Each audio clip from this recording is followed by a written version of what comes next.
Hallelujah. Amen. Basi tuendelee na somo ambalo tulilianza wiki iliyopita kwenye ile wiki ya watoto, na Jumapili tukawa tumeendeleza somo hilo ambalo leo hii tunakwenda kuhitimisha. Jumapili tulikuwa tunachambua mambo matano, njia tano za kuumba hatima ya mwanao. Ni katika somo hilo kipengele kinachosema nafasi ya mzazi katika kuumba hatima ya mtoto wake. Nafasi ya mzazi katika kuumba hatima ya mtoto wake. Na tukasema kwamba we are co-creators. Kwamba Mungu anatushirikisha katika ile michakato ya uumbaji. Unashirikishwa, kaangalia mambo matatu. Kwa namna ya kwanza ni ile biological heritage, ule urithi wa kibiolojia kupitia vinasaba. Hapo tunaingia kwenye swala la genetics. Kwa hiyo unamzaa mtoto ambaye anakufanania wewe kwa namna mbalimbali. Inawezekana hata muonekano wako, sauti yako, tabia fulani za asili. Lakini namba mbili tukasema kuna urithi wa kiroho, spiritual heritage. Na hii tukasema inahusisha imani yako mzazi katika Mungu au miungu. Inahusisha yale unayoyafundisha, mafundisho yako ya mambo ya kiimani unaowafundisha watoto. Lakini inahusisha maagano mbalimbali unayoyafanya kwa Mungu wako au miungu. Kuna maagano unayofanya wakati mwingine kwa kukusudia, wakati mwingine tu hujui kama ndio unafanya maagano, kumbe unafanya maagano. Wapagani anapopata tatizo anaenda kwa waganga, atapewa madawa, kuna masharti atapewa na nini, pale umeenda kwenye madhabahu ujue. Na yule mganga ni kuhani na unakuwa connected na ulimwengu wa giza. Na nisema kwamba Satan has no free gift. Yaani shetani kama hana zawadi ya bure. Umeenda ni mgonjwa, alafu ukapata msaada ukapona, ujue kuna kitu umebadilishana. Umepoteza uhuru wako, umepoteza ule uhuru wako wa kuchagua kumwabudu nani. Kuna namna ambavyo anakuingiza kwenye mfumo ambao utalazimika wewe na ikiwezekana na vizazi vyako kuwa waaminifu kwake. Jamii umekuwa mvua zimechelewa, wakaenda kwa mganga, wakaomba mvua inyeshe. Naweza kuta kwamba jamii nzima imeshajiingiza kwenye maagano. Satan has no free gift. Kwa hiyo turudi kwa habari za mzazi. Inawezekana wewe wazazi wako, na si lazima mzazi tu, anaweza kuwa ni mlezi, lakini wakati mwingine anaweza kuwa ni mtu ambaye hahusiki na wewe moja kwa moja, ila ni agent wa shetani kwa ajili ya kuinitiate watu wenye kumtumikia au kwa uaminifu kwa shetani. Kwa tuliangalia mifano mbalimbali mingine ambayo inahusu watu wangu kanisa la damu. Mashuleni humo kuna majini wa shetani. Nitolea mfano vile ambavyo tunaye binti yetu ambaye shuleni akakutana na hao majenti na wakamchomeka. Ila sasa kwa sababu kuna madhabahu yenye nguvu kubwa zaidi ya wazazi, kwa hiyo katokea mvutano mkubwa sana. Ilishindikana, lakini haikuwa rahisi. Ilikuwa ndio anapambana na mapepo, akizindika hivi anapotea, akizinduka anasimulia mambo ya kuzimu, mambo ya nini huko kwa hiyo mambo ya kuzamia. Mungu mwaminifu alimnusuru, lakini ni kwa sababu ya nguvu ya madhabahu hiyo kubwa kuliko zile madhabahu ambazo zilikuwa sasa tunataka kuingiza huko. Mtoto wa mlokole alafu nataka kuingiza kwenye mambo ya uchawi, mambo ya wajeti na vitu kama hivyo. Lakini tukasema okay, sasa hiyo ni kwa upande wa giza, lakini upande wa nuru, wewe mzazi, nataka tu uelewe mamlaka ulionayo sio ndogo, ni kubwa kuliko unavyojua katika kudetermine future ya huyo mtoto. Kwa hiyo kuna hiyo biological heritage na kuna hiyo spiritual heritage. Imani yako kwa Mungu, maombi yako unayoyafanya, ibada zako unazozifanya, uaminifu wako kwa Mungu na mambo yote ya kiroho unayoyafanya yana influence kwa watoto wako, moja kwa moja au yani inaweza kuwa ni directly au indirectly. Kuna yale ambayo unafanya kwa kukusudia, unawafundisha watoto, unawaombea, unafanyaje, lakini kuna vitu vingine unavifanya tu, lakini ujue vina athari chanya au hasi. Athari hasi kama ni vibaya, athari chanya kama ni vitu vizuri. Bwana Yesu atusaidie sana. Lakini tukasema maisha yako halisi, tabia zako na mwenendo wako vina athari kwa watoto wako, vinahusika katika kuumba hatima ya watoto wako. Katolea mfano wa watu wawili wa Marekani. Mmoja alikuwa ni mhalifu sugu asiyemwamini Mungu, mke wake naye amwamini Mungu, kaishi maisha ya kutokumcha Mungu. Alafu na mwingine alikuwa ni mhubiri wa Injili, cha Mungu. Hivyo vizazi vyao vilipofuatiliwa, nilikuonyesha zile data zile takwimu za vile ambavyo huyu alizalisha watu ambao walitesa jamii, waligharimu mamilioni ya dola za Kimarekani katika kuwadhibiti. Kwa hiyo vizazi vyake vikawa ni watu masikini, watu wahalifu, majambazi, watu wa namna gani hivyo. Lakini huyu akazalisha mawaziri, akazalisha wahubiri wa Injili, akazalisha watu wenye nafasi kubwa kwenye jamii na watu wenye mafanikio hivyo. Bwana Yesu asifiwe sana. Maisha yako halisi, kwa maisha yako yana influence, yana mguso kwa watoto wako na yana nafasi kubwa sana katika kuiumba hatima ya watoto wako.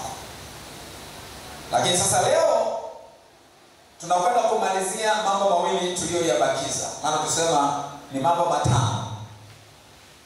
Sasa mambo haya mawili tunakwenda kuyashughulikia yote kwa pamoja kwa sababu yanafanana au yanategemeana. Jambo la nne ni fikra, maneno na maombi yako ya siri. Hilo ni jambo la nne. Fikra, maneno na maombi yako ya siri. Alafu jambo la tano ni maneno unayomtamkia mwanao ambayo yatahusisha pia na matendo yako kwa mwanao. Unamtamkia maneno na kuna vitendo unavifanya au maamuzi yanayohusu maisha yake unayoyafanya.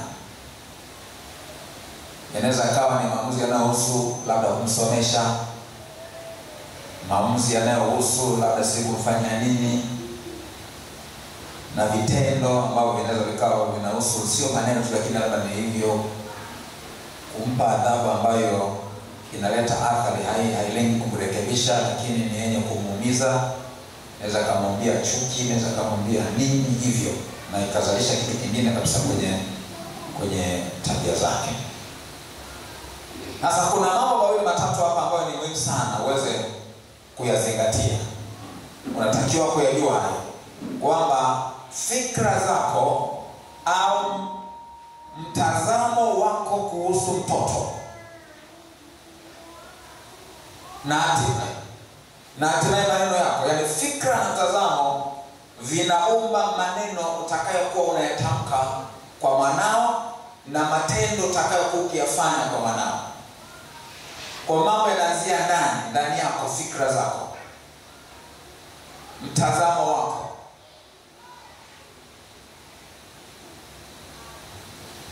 Sasa mtazamo kuhusu mtoto, sasa hii inahusisha mambo mengi. Inahusisha hata hisia zako kwamba unampenda au upendi na vitu kama vile. Tungeweza kuangalia mifano mingi sana kwenye Biblia, hata hawa wazee au baba zetu wa imani, na wao wanaweza tukaona mema waliyofanya na makosa waliyofanya. Inaweza katokea watoto wamezaliwa, alafu inatokea tu kwamba kuna unayempenda, kuna ambaye haumpendi. Unakuwa na mtazamo hasi kwa yule ambaye haumpendi. Mwanamke mmoja yeye alimchukia sana binti yake kwa sababu huyo binti alifanana sana na baba yake. Sana. Yaani ukimwangalia hivi tayari inakuja taswira ya baba yake. Sasa baba na mama waligombana wakaachana. Na kwa mujibu wa mama, mpaka waachane yule baba alikuwa amemfanyia kitu kikatili sana. Kwa hiyo akamchukia sana yule mume wake. Sasa mtoto aliyefanana na baba akachukua nafasi ya baba aliyemchukia. Alimchukia huyo mtoto, hakuna jema analoweza kulifanya na likamfurahisha mama yake. Tatizo sio mtoto, ila tatizo ni. Sasa wana saikolojia wanajua hivyo vitu kama wao vinatokeaje. Lakini ukisoma habari za wazazi kama Isaka na mke wake Rebeka, utaona vile ambavyo waligawana wale mapacha, Esau na Yakobo. Isaka alimpenda Esau, alafu Rebeka mama huyu akampenda nani? Yakobo. Sasa matokeo yake unaweza kujua yalikuwa ya namna gani. Kwanza walisababisha watoto wenyewe wahasimiane. Naona? Sasa kwa fikra zako, mitazamo yako, hisia zako kuhusiana na mtoto, hatimaye vitazama maneno yako na matendo yako ambayo mwishoni yatakuja kuleta athari hasi au chanya.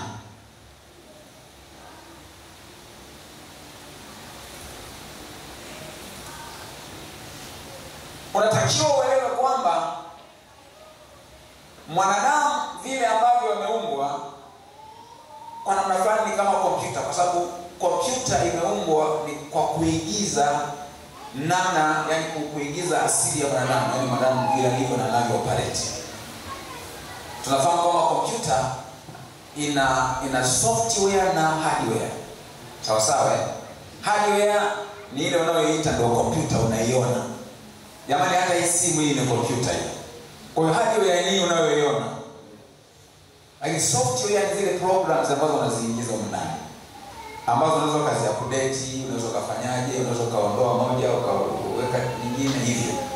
Kwa hiyo software ndio inayotoa maelekezo hii hardware ifanye nini. Na tuko pamoja.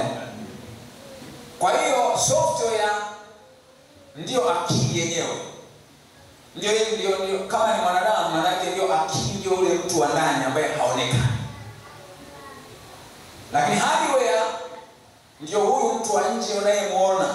Mimi mpaka niongee hivi, kuna mchakato ambao umehusisha roho yangu, umehusisha akili zangu, na hatimaye umehusisha mwili, maana hii sauti ni ya mwili.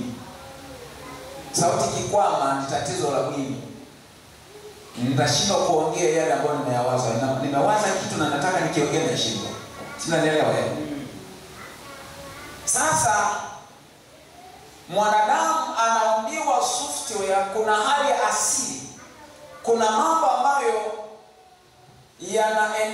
yanamwendesha mwanadamu ni ya asili. Mengine ni instinct. Instinct yani ni ile tunasemaje kwa Kiswahili? Sirika. Kuna vitu ambavyo mwanadamu anavifanya bila kufundishwa. Ni asili tu amezaliwa nayo, yuko hivyo, Mungu amemuumbia, kuna vitu tu vinatokea. Lakini kuna vitu ambavyo mwanadamu anavifanya, na nadhani ndio vingi zaidi ambavyo vinatokana na training. Ni mafunzo ambayo yanaambatana na asili. Kwa ile asili alafu jumlisha sasa mafunzo. Kwa hiyo vitu vingi mwanadamu anafundishwa. Ina maana ni sawa na kwamba una program. Kama ingekuwa ni kompyuta, unaiprogram. Hardware hiyo unaiprogram. Unaingiza program unazozitaka kwa matumizi yako. Mimi sijui mambo ya graphics, na wala sina haja ya program ya graphics sababu sijui kuitumia na wala sina matumizi nayo. Kwa hiyo tukienda dukani kununua kompyuta, mimi na mzee Victory tutatofautiana zile specifications. Victory atataka kompyuta ambayo ina uwezo wa kubeba program anazozihitaji yeye kwa ajili ya graphics. Lakini mimi natumia zaidi web. Nichape, nihifadhi vitu vyangu na nini. Natumia tu program. Yaani kuna program zipo kwenye kompyuta ambazo sijawahi kuzitumia. Kwa hiyo ni kama nimezilipia lakini hazina maslahi yote kwangu.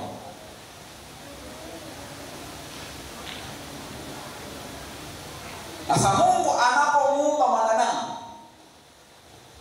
kuna makusudi. Anataka mwisho wa siku huyu awe vipi? Atimize nini katika maisha yake hapa duniani kabla hajaondolewa?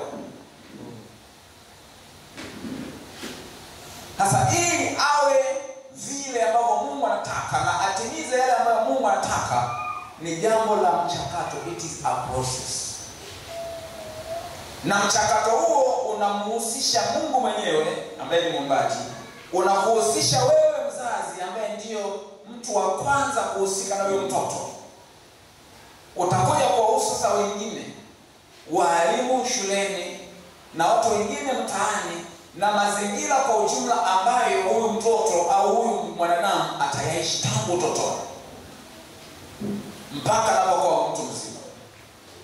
Na ndio maana wewe saikolojia unakwambia haiba ya mwanadamu inajengwa na nguvu kubwa mbili. Nguvu ya kwanza niyo ya urithi, lakini nguvu ya pili ni ya mazingira.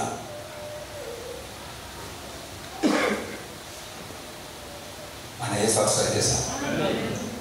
Kwa tunapozungumza mazingira, ndio tunazungumza sasa mambo yote haya ambayo mwanzo wake ni wewe mzazi unayehusika katika kuprogram akili au utu wa ndani wa huyu mtoto, ili kwamba anapoendelea kukua akue awe vile Mungu anavyotaka, ili atimize yale ambayo Mungu anataka kuyatimiza.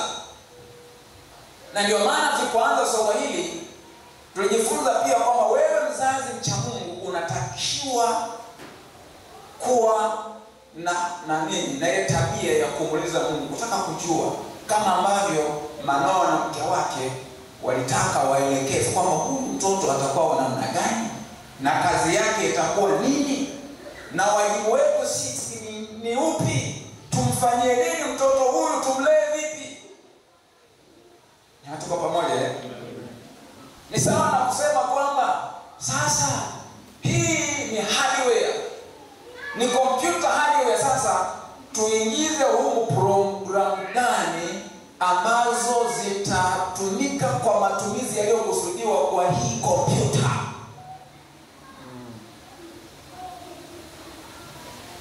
Basi tunaelewana. Ukikutana na architect yule ambaye ana design majengo, kompyuta yake utazikuta program ambazo mtu mwingine hazihitaji. Na sio kila kompyuta ina uwezo wa kuzibeba zile hardware. Sio zile software. Sio kila kompyuta ina uwezo wa kubeba kila software, yaani hizo programs. Sasa ukiisha kuwa na angalau mwanga, Mungu anaweza asikupe undani wa details zote, lakini angalau atakupa mwelekeo ule ambao utakusaidia wewe umlee mwanao katika njia impasayo. Na tunaambiwa kwamba naye hatayacha hata atakapokuwa mzee. Bwana Yesu asifiwe sana. Sasa kumwambia mtoto au kumuingizia hizi program hakusubiri mpaka mtoto amezaliwa. Wataalamu wa saikolojia wanaelekeza sana hilo vitu. Yaani mimba tu ikiisha kutungwa, tayari ni mazingira ya mtoto kuanza kuumbika kihaiba, kitabia hivyo. Mazingira yako wewe mzazi ndiyo yanaamua mtoto huko aanze kuwa wa namna gani. Ukiwa ni mwenye hasira, unachukia ugomvi na nini, kuna taarifa zinazotumwa zinazomtengeneza mtoto atakayekuwa na tabia fulani. Baba na mama ni wagomvi hivi, ukiwa mlevi, ukiwa namna gani. Lakini ukiwa just imagine na mimba yako ni mtu wa ibada. Unakuja na mimba yako hapa, wewe mama unaabudu kanisani, nyumbani unaabudu, ni mtu wa maneno mazuri, ni mtu wa amani, ni mtu wa vile, unatafakari na Mungu, unatamkana na Mungu. Ujue kwamba pale umekwisha kuanza malezi ya asubuhi, umekwisha kuzaa. Wazazi mnanielewa? Amen. Sasa mtoto akisha kuzaliwa, hapa ndipo zaidi sasa. Usidhani mpaka mtoto amekuwa mkubwa unaweza ukasemezana naye. Wewe unasema mtoto huyu ni mdogo, haelewi, akili yake bado, lakini kumbe mazingira yale yanampa athari hasi au athari chanya. Unatakiwa kuwa mwangalifu sana kwamba ni mazingira yepi unayompa mtoto huyo. Uhusiano wako na yeye ni namna gani? Wana saikolojia wanasema, yani hata yule mtoto mama unapomchukua, unamnyonyesha, unapomkumbatia vile, wewe hujui, yani kumbe ile kitu kwake ni very positive, inamjenga. Unamkumbatia, unamnyonyesha. Kuna wakati hata kama hanyoni anataka apakate. Sisi wazazi wa Kiafrika, mama wa Kiafrika, sababu tumeotesha kubeba, unakuta mtoto analilia kubebwa. Analia kubebwa, kimweka chini hataki. Yaani kuna uhusiano unakuwa umejengeka kati ya mtoto na mama, ambao unabiani yule mtoto akielewa katika hayo mazingira, anakuwa tayari ndani yake kunaumbika hali ya kujiamini, kunaumbika hali ile ya kujihisi salama. Kule kupendwa, ile hitaji la kupendwa, hitaji la kulindwa, hitaji la kuthaminiwa, ni kitu ambacho kinajengwa tangu tumboni mwa mama yake. Akisha kuzaliwa ndio hali kama hizo zinamuumba mtoto. Kwa kuna vitu ambavyo au tabia fulani ambazo mtoto anaweza kaanza kuzionyesha anapoendelea kukua, unamshangaa kwa nini? Kumbe kama ni mbaya, kumbe zishaanza kuumbika tangu tumboni mwa mama yake, na ile makuzi yao tangu alipozaliwa. Bwana Yesu atusaidie sana. Nilikuwa nasoma kitabu fulani hivi cha saikolojia ya malezi watoto, wakana shauri mpaka wa baba kwamba sisi wa baba tusiwaweke mbali watoto wadogo. Kwa sababu mimi sasa nimeshachelewa. Lakini wewe mzazi ambaye bado unazaa, wewe baba ambaye unazaa, unatakiwa kuwa karibu na mtoto wako. Na of course hata mimi kuna baadhi ya vitu nilikuwa nafanya sijui, yani kabla sijapata kwa mfano, siku ya Jumapili mimi mwalimu wa Sunday school, ili ni wahi kufundisha, sikubali kumwacha mke wangu wakati wote na mtoto mmoja. Na mwambie wewe unapopika chai, unapofanya maandazi mengine, mimi namwonyesha. Kwa mimi pana naogesha mtoto, nasaidia kumvisha, na tunapoenda kula mikamisha kwa hivi na kabeba kwa mgongoni na kanisia. Unajua ule mtindo ule, unamweka hapa mgongoni hivi. Unaona Tunaenda kanisa. Nilikuwa sijui kumbe hivyo vitu ni vya maana sana. Kwa hiyo mtoto anajenga uhusiano kati ya mama na baba, uhusiano kati ya mtoto na mama. Yaani wote. Sio uhusiano uwe tu na mama lakini sio na baba. Hapana. Kuna watoto huwa anamzoea house girl kiasi kwamba kija mama yake anamkataa. Hello. Jamani, hayo yapo au hayapo? Bwana Yesu atusaidie sana. Maana tuelewe mambo hayo huwa yana athari hasi. Ila sasa ulimwengu wa kisasa umetuingiza kwenye mazingira fulani ambayo kuna baadhi ya kanuni ambazo hata kama tunazijua tunashindwa kuzifuata. Lakini kadiri iwezekanavyo Yale ambayo yako nje ya uwezo wako kutokana na mazingira yako, basi tutaacha neema ya Mungu iweze kujaza yale magepu au yale mapengo, lakini kila inapowezekana. Kwa nini wazazi ambao mko busy weekend, basi unakuta wazazi ambao wako busy sana, yani weekend unakuta mtoto hataki kumwacha mama yake, hataki kumwacha mzazi. Sasa ukikubali hilo, angalau unapunguza kile alichokikosa katikati yako, angalau anakipata wakati wa weekend. Au kama rudi mapema jioni ile, angalau alikuwa na usigeo, sasa anakuwa na wewe, ili apate kujengeka katika ule uhusiano wake na mzazi wake. Bwana Yesu asifiwe sana.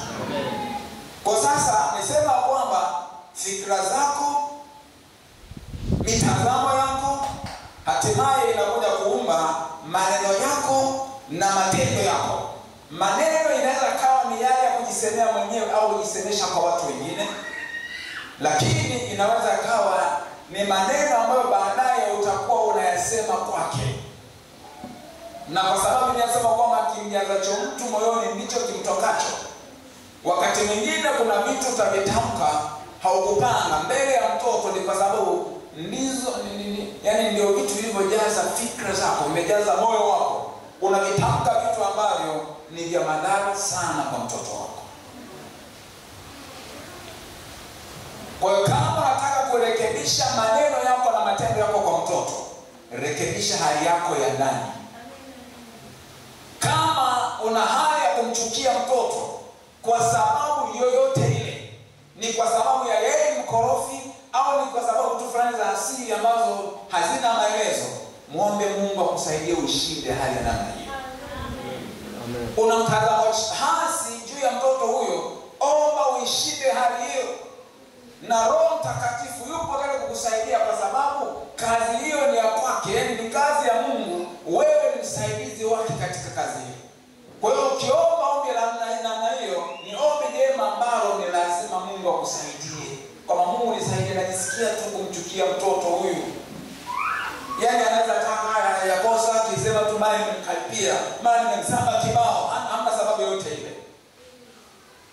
Muombe Mungu aiondoe hali hiyo, akupe hali ya upendo, hali ya kumkubali mtoto na kuwa na mtazamo chanya juu ya mtoto, hata kama pengine mtoto huyo ameshaanza kuwa na tabia fulani hivi ambazo zinakukera.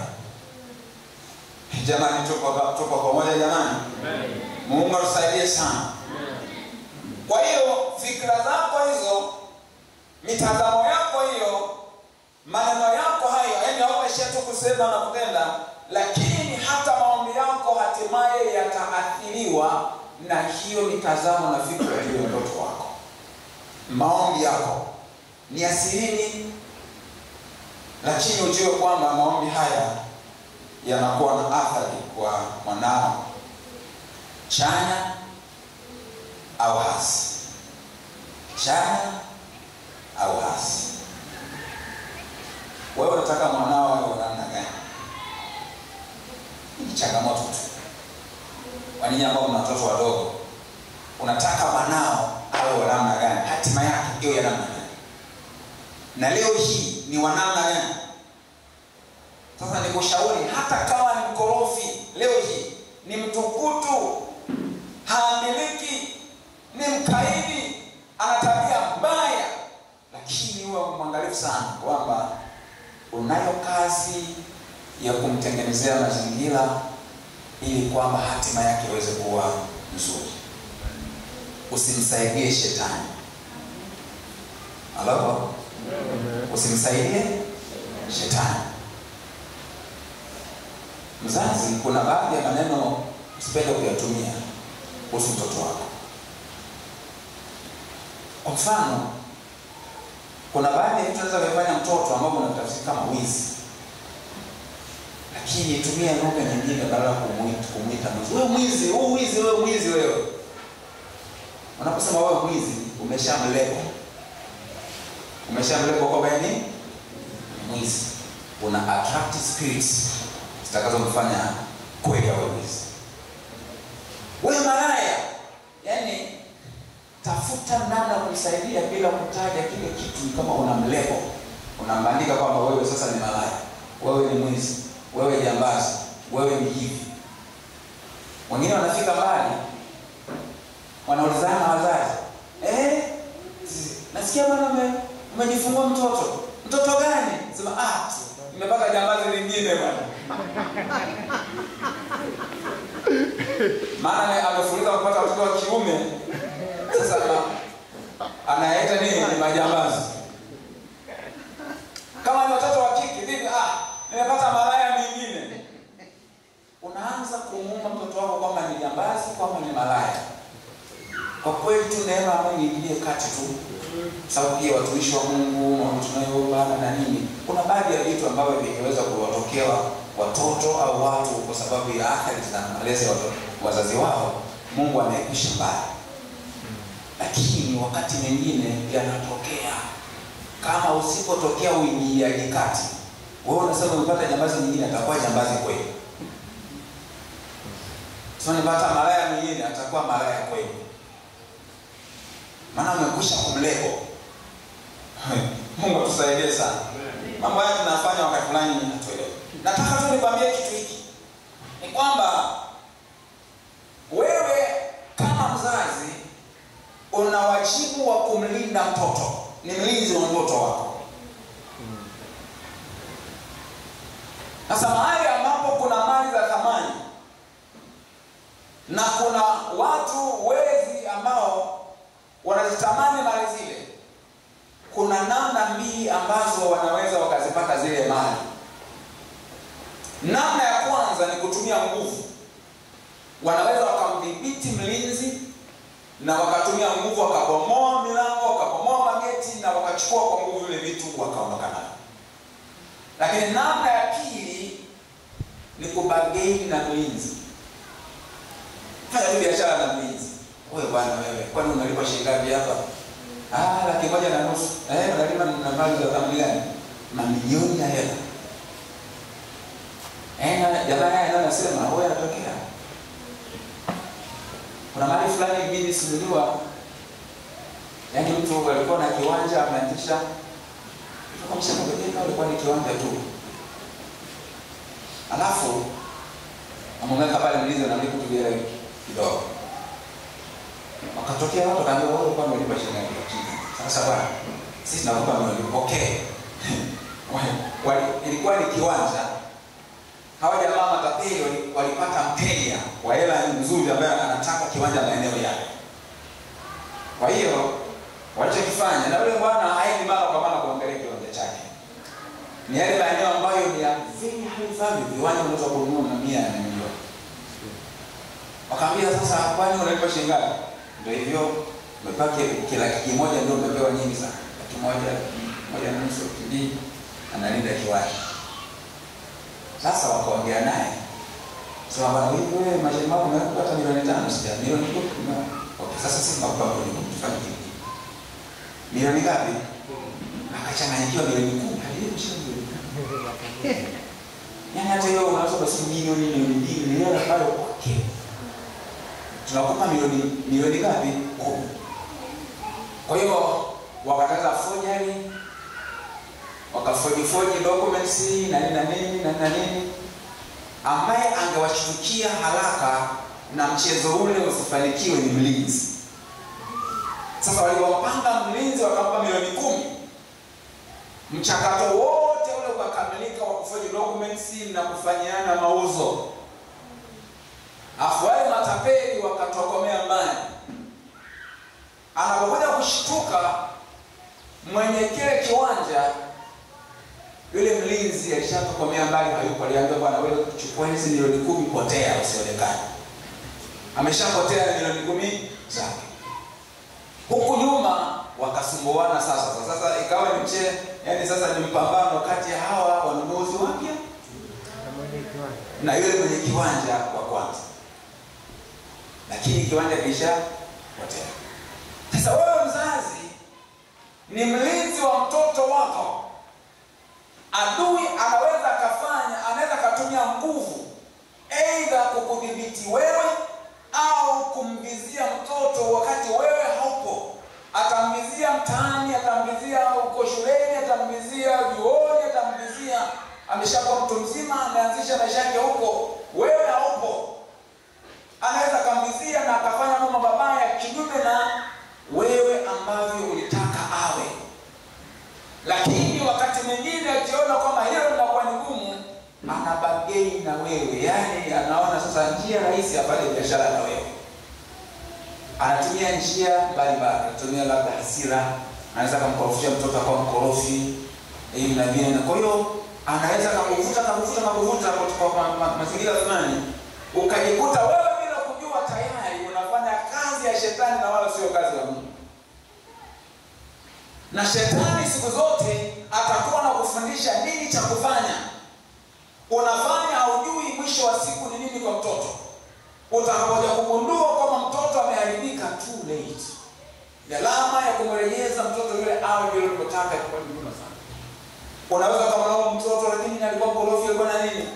Kama ni mwenye ufahamu, utajua kwamba wewe ndiye uliyekosea na ulikwisha kununuliwa na shetani ukafanya kazi ya shetani badala ya kufanya kazi ya kumlinda huyo mtoto, kumlea huyo mtoto katika njia impasayo. Bwana Yesu atusaidie sana. Kwa hiyo mzazi, jitambue kwamba kwa namna moja au nyingine wewe ni nabii wa huyo mtoto. Amina. Maneno unayomtamkia yana athari kubwa sana kwa huyo mtoto wako. Na ulimwengu wa roho utayatumia maneno yako katika kutekeleza vitu fulani ambavyo kama ni mabaya, zipo roho zenyewe zipo tu zinasubiri. Yaani ni kama vile unapoanza kumtamkia mara kwa mara mtoto wako, si mwizi, malaya nini na vitu kama vile, na maneno mengine, maneno yale yanachukuliwa kama idini. Maana wewe ni mlinzi, ni kama wezi wanakuja ili waweze kufanya uharibifu kwenye mali ambayo wewe umekabidhiwa kuilinda. Alafu ni kama wamekupa rushwa fulani, unaruhusu waingie wafanye wanayotaka. Roho zitafanya kazi. Kama ni kufanya wewe malaya, kama ni kufanya wewe jambazi, kama ni kufanya wewe kaidi, awe muongo na kadhalika. Zipo zitafanya kazi. Kwa hiyo maneno yako yatachukuliwa kama elimu au maneno yako yatachukuliwa kama maelekezo. Unatakiwa kuwa mwangalifu sana na maneno yako na matendo yako pia kwa mtoto, kwa sababu yana athari kwa mwanao, athari hasi au athari chanya. Sasa tunaweza tukasema mengi sana, maana hili jambo naweza tukaanza kuchambua kisaikolojia, tukachambua pia kwa neno la Mungu linasemaje. Naweza kuchambua mpaka umri wa watoto, kuanzia umri fulani mpaka umri fulani, namna gani uweze kumhendo na nini hivi na vile. Vyote hivyo ni vitu ambavyo vinafahamika na vinafundishwa na kwenye saikolojia ya malezi ya watoto. Lakini nataka tuende kwenye maelekezo au mwongozo wa neno la Mungu kuhusu uhusiano wa mzazi na mtoto, au badala ya mzazi inaweza kuwa ni mlezi ambaye amekabidhiwa kazi ya kumlea yule mtoto, anayechukua nafasi ya mzazi. Tasoma Waefeso sura ya 6. Ule mstari wa kwanza mpaka ule mstari wa 4.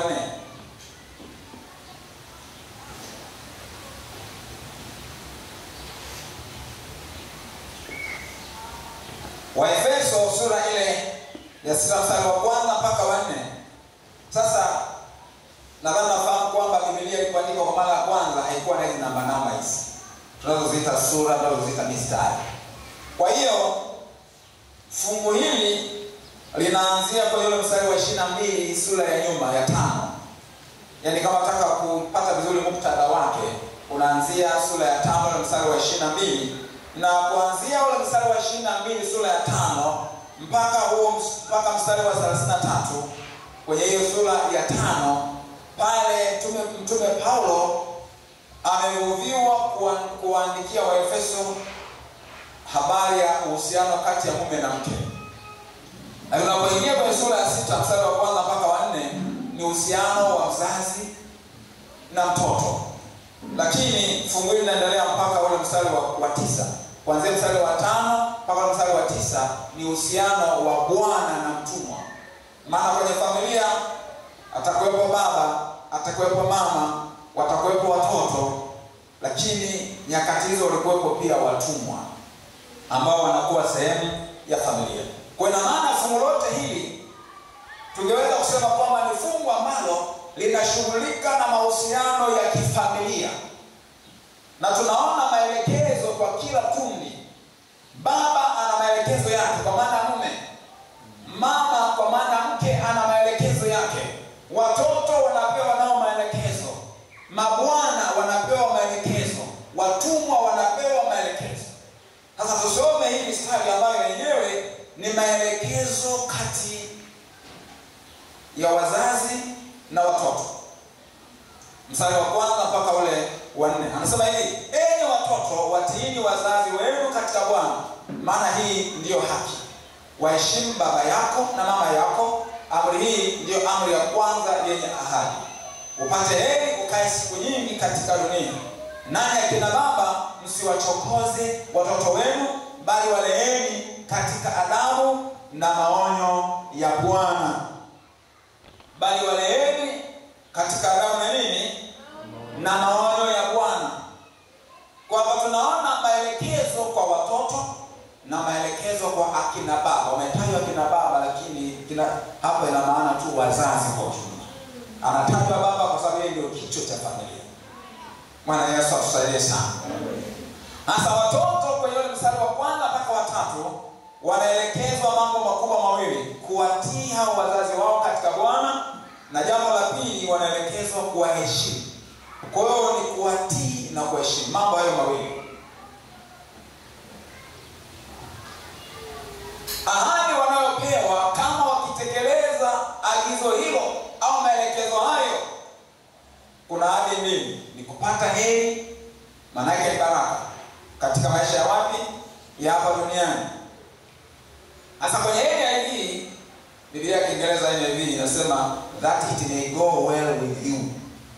Yaani kwa lugha sasa nyepesi ya Kiswahili tungesema kwamba mtoto anaagizwa kumtii na kumheshimu mzazi wake ili mambo yamnyooke. Na tuko pamoja. Ina maana huyu mtoto anapoendelea na maisha yake huko, labda ameshafika wakati kujitegemea, kila analofanya anaona kwamba hafanikiwi, mambo yanakuwa ni magumu. Inawezekana ni kwa sababu hakuwatii na kuheshimu wazazi wake. Sasa ili mambo yamnyooke, huyu mtoto anaagizwa awe ni mwenye utii na mwenye heshima kwa wazazi wake. Hapo atapata baraka, mambo yatamnyokea katika maisha yake. Lakini ahadi ya pili ni kukaa siku nyingi katika dunia, kuwa na long life. Kwenye NIV anasema and that you may enjoy long life on the earth. To enjoy long life ya maana yake ni kufurahia maisha marefu. Unaweza ukawa na maisha marefu ambayo hayana furaha na amani. Inaweza kuwa na wewe adabu. Unajua kiishi maisha ya taabu ungetamani yafupishwe. Halo? Ni sawa na kifungo gerezani. Ukiambiwa bwana unafungwa miaka 10 gerezani, au kaambiwa kifungo cha mwaka mmoja, gereza ni ile, taabu za gerezani ni zile zile. Kama ungekuwa ndio ungechagua kipi? Kifungo cha miaka 10 au kifungo cha mwaka mmoja? Asema tu leo kweli. Sasa yeye tuachane nayo, maana wewe hautafungwa gerezani. Hayo mambo hayapo kwenye maisha yako. Sawa? Lakini tunajaribu kujitafakarisha ya kwamba unaweza ukaishi maisha marefu ambayo hayana baraka, na ikawa ni adhabu kubwa kuliko ambaye hata maisha yake imefupishwa. Wakati mwingine kufupishwa kwa maisha ni rehema za Mungu kwamba mateso yasiendelee sana. Jamani, tuko pamoja? Sasa ili mtoto huyu aweze kuenjoy hizo mambo yamnyooke katika maisha haya na aishi maisha ya furaha, amani, ustawi, mafanikio, maisha marefu hapa duniani, anatakiwa mmoja awe mtii kwa mzazi wake, namba 2 awe na heshima kwa mzazi wake. Tuyazingatie sana hayo, maana baadaye kuna changamoto tutapeana. Ili kwa habari za mzazi, yeye anaelekezwa mambo na yeye mawili. Jambo la kwanza, mzazi anaonywa asiwachokoze watoto wake. Asiwachokoze watoto wake. Kwa hiyo mstari wa 4 katika Kolosai sura ya 3 na mstari wa 2 anasema, ninyi akina baba msiwachokoze watoto wenu wasije wakakata tamaa. Wasije wakafanyaje?